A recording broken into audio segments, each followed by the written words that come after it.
नेहरू के जेल जाने का एक किस्सा सुनिए। 1923 में अंग्रेजों ने जवाहरलाल नेहरू को पंजाब की नाभा जेल भेज दिया था। नाभा जेल, सेल्यूलर जेल नहीं थी। नाभा में नेहरू एक विरोध प्रदर्शन में शामिल होने गए थे। जेल के ऐसे कठिन हालात थे कि 2 हफ्ते भी नेहरू जेल में नहीं रुके।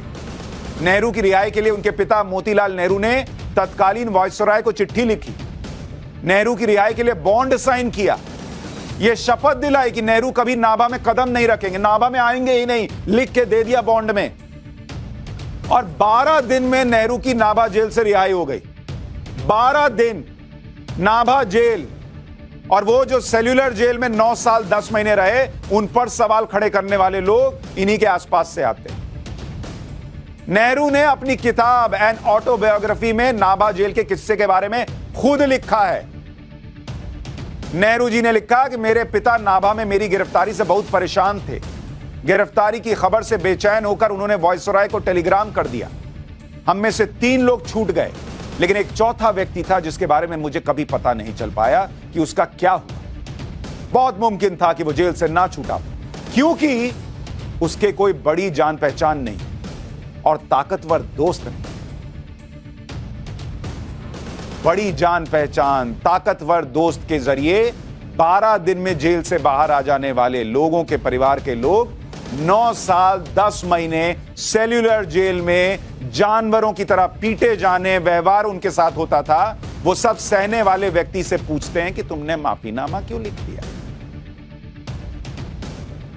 और मैंने अभी आपको बताया कि बिस्मिल साहब ने भी लिखा था माफीनामा। ये उस वक्त चल रहा था कि अंग्रेजों के जेल में सड़ने से अच्छा है बाहर आओ। योर ओबीडियंट सर्वेंट लिख दिया तो वीर सावरकर को नौकर बता दिया। महात्मा गांधी ने लिखा तो, अब्राहम लिंकन ने लिखा तो। आपको दिखाता हूं कि महात्मा गांधी की वो चिट्ठी जिसमें वो क्या लिख रहे हैं। सबसे पहले आपको ये जो तस्वीर दिखा रहा हूं, ये 22 जून 1920 में लिखा महात्मा गांधी का लेटर है, जो उन्होंने उस समय के वायसराय और governor general of India Lord Chelmsford को लिखा था। और जरा इस लाइन को पढ़िए। ये चिट्ठी है, कई पन्नों की चिट्ठी है। इसके आखिर में लिखा है, I have the honour to remain your excellencies obedient servant M K Gandhi. तो कोई राहुल गांधी जी की परिभाषा से चलेगा तो इसका अनुवाद राहुल गांधी वाली परिभाषा से यह होगा कि मैं आपका जीवन भर नौकर रहना चाहता हूं, एम के गांधी। ये राहुल गांधी वाली परिभाषा। अभी इसका असली परिभाषा क्या है, ये क्यों लिखा उन्होंने, मैं आगे बताऊंगा। लेकिन ये एम के गांधी लिख रहे हैं, I have the honour to remain your excellencies obedient servant, यानी मुझे ये सम्मान की बात है कि मैं आपका ओबीडियंट सर्वेंट रहा। महात्मा गांधी लिख रहे हैं चिट्ठी। महात्मा गांधी, राहुल गांधी सावरकर की चिट्ठी दिखा रहे थे ना, वीर सावरकर की। कोई दिखाए चिट्ठी, पूछे इसका मतलब क्या है, नौकर होना होता है क्या? राहुल गांधी के हिसाब से तो ओबीडियंट सर्वेंट का मतलब नौकर होना होता है। तो फिर ये क्या, इसमें तो कह रहे हैं कि मुझे ऑनर महसूस हो रहा है, गर्व महसूस हो रहा है कि मैं आपका ओबीडियंट सर्वेंट। अब एक और लेटर दिखाता हूं, यह भी महात्मा गांधी ने लिखा है। यह लेटर महात्मा गांधी ने फरवरी 1920 में ड्यूक ऑफ कनॉट को लिखा, जो ब्रिटिश राजघराने का प्रमुख सदस्य होता था। उसको गांधी जी क्या लिख रहे हैं, पीछे पढ़िए। I beg to remain your royal highness faithful servant M K Gandhi. मैं आपका विश्वासजनक सर्वेंट रहना चाहता हूं, मोहनदास करमचंद गांधी। अब फेथफुल सर्वेंट का मतलब राहुल गांधी की परिभाषा में होता है विश्वास करने योग्य नौकर। महात्मा गांधी नौकर थे क्या? राहुल जी क्या कह रहे हैं आप? राष्ट्रपिता को नौकर, ऐसा कोई बोल सकता है क्या? आपके मन में यह सवाल आएगा क्या राहुल जी, ये पढ़कर, जैसा वीर सावरकर की चिट्ठी पढ़कर आया था? अब चिट्ठी नंबर 3 देखिए। इसमें महात्मा गांधी अपने आप को ब्रिटिश साम्राज्य का शुभचिंतक बता रहे हैं। यह आपको चिट्ठी दिखा रहा हूं। I put my life in peril 4 times for the sake of the empire. Rahul Gandhi कह रहे थे ना कि वीर सावरकर अंग्रेजों के लिए काम करते थे, तो इसका क्या मतलब हुआ? महात्मा गांधी खुद लिख रहे हैं कि मैंने तो अपनी जिंदगी 4 बार अंग्रेजों के लिए दांव पे लगाई, एम्पायर के लिए। और वो ऊपर लिखते हैं, let me introduce myself to you in my humble opinion, no Indian has cooperated with the British government more than I have for an unbroken period of 29 years of public life. Mahatma Gandhi लिख रहे हैं, किसी भारतीय ने इतना आपके लिए नहीं किया होगा जितना मैंने 29 साल तक किया हुआ है। तो क्या इसका मतलब वो अंग्रेजों के लिए काम कर रहे थे, जैसा राहुल गांधी सावरकर के लिए आरोप लगाते हैं? अभी आऊंगा इनके मतलब, मैं अपने मतलब समझाऊंगा। अभी राहुल गांधी वाले मतलब से पूछ रहा हूं। कुछ और चिट्ठियां महात्मा गांधी की दिखाता हूं। भाई अंग्रेजों को लिखा फेथफुल ओबीडियंट सर्वेंट समझ में आया।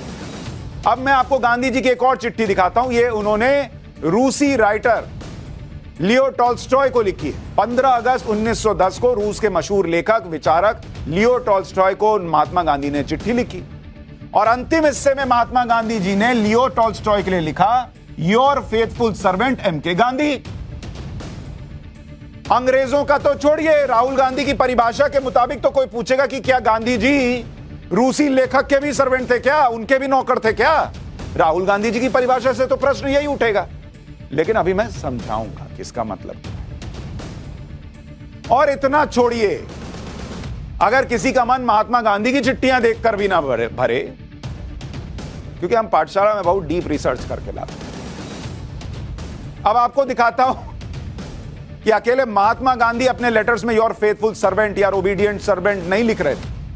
दुनिया के बड़े बड़े राजनेता भी इस भाषा का इस्तेमाल कर रहे थे। यह जो चिट्ठी अब आपके सामने है, यह अब्राहम लिंकन ने लिखी है। अमेरिका के पूर्व राष्ट्रपति अब्राहम लिंकन, इनका एक लेटर है 6 अप्रैल 1859 का। अमेरिका की संसद के एक सदस्य हेनरी एल पियर्स को लिख रहे हैं और इसमें लिंकन, अब्राहम लिंकन आखिर में क्या लिखते हैं, यहां जूम करके दिखाइए, your obedient servant Abraham Lincoln. 6 April 1859 Henry Pierce को लिखा गया है। अब बताइए, क्या अब्राहम लिंकन भी गुलाम बने रहना चाहते थे, नौकर बने रहना चाहते थे राहुल गांधी की परिभाषा के मुताबिक? क्या अमेरिका का राष्ट्रपति अमेरिका की संसद के सदस्य का नौकर हो गया क्या अगर ये लिख दिया तो? इसलिए कह रहा हूं कि राहुल गांधी की परिभाषा भूल जाइए। अब मैं आपको अपनी परिभाषा से समझाता हूं।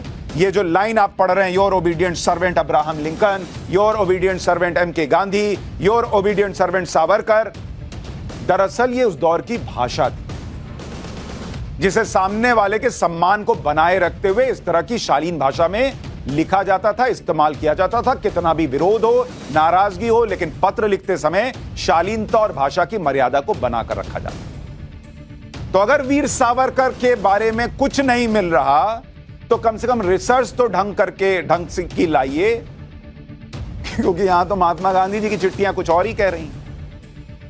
हमारी परिभाषा से महात्मा गांधी जी किसी के नौकर नहीं थे, हमारी परिभाषा से लिंकन भी किसी के नौकर नहीं थे, और हमारी परिभाषा से वीर सावरकर भी किसी के नौकर नहीं।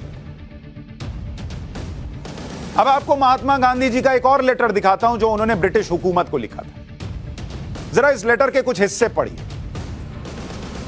Your excellency, as one who has enjoyed a certain measure of your excellency's confidence and as one who claims to be a ये यहां पर शब्द छिप गया कि मतलब मैं आपके लिए समर्पित रहा हूं, और ये पूरी ये एक आपको 6 लाइन का पैरा दिखा रहा हूं। इस 6 लाइन में your excellency number 1, your excellency 2, your excellency 3, your excellency 4, 6 line के इस पत्र में, पत्र तो थोड़ा लंबा है लेकिन 6 लाइन के एक पैराग्राफ में गांधी जी 4 बार योर एक्सेलेंसी लिख रहे हैं। तो इसका मतलब क्या हुआ कि वो अंग्रेजों के आगे झुक गए थे? क्योंकि बताने वाला तो यही बता देगा, 4 बार बताइए, 6 लाइन में 4 बार गांधी जी योर एक्सेलेंसी लिख रहे हैं। लेकिन जरा ऊपर पढ़िए, we have lost faith in British justice. ये चिट्ठी गांधी जी लिख रहे थे ये बताने के लिए कि हमारा ब्रिटिश साम्राज्य में विश्वास खत्म हो गया है। तो अपनी बात कह रहे थे, लेकिन कहने का तरीका यह था कि योर एक्सेलेंसी कह रहे थे। यही चिट्ठी अगर मिल जाए सावरकर की तो कहेंगे देखो कैसे घुटने पे गिरा।